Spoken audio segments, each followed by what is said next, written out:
అలాగే విజయవాడ ఎమ్మెల్యే గజ్జరామన్ గారు అబ్బాయి అంట.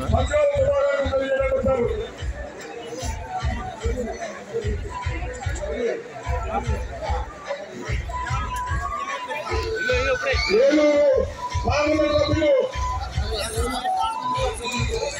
ఏలూరు పార్లమెంట్ సభ్యులు పుట్టబాయి సుబ్బారావు గారు, అలాగే విజయవాడ ఎమ్మెల్యే గారు పెద్ద రామారావు గారు, తనయుడు గాంధీ గారు కూడా విజయవాడ ఎమ్మెల్యే గాంధీ గారు కూడా మన ముందు వచ్చి నడుచుకున్నారు.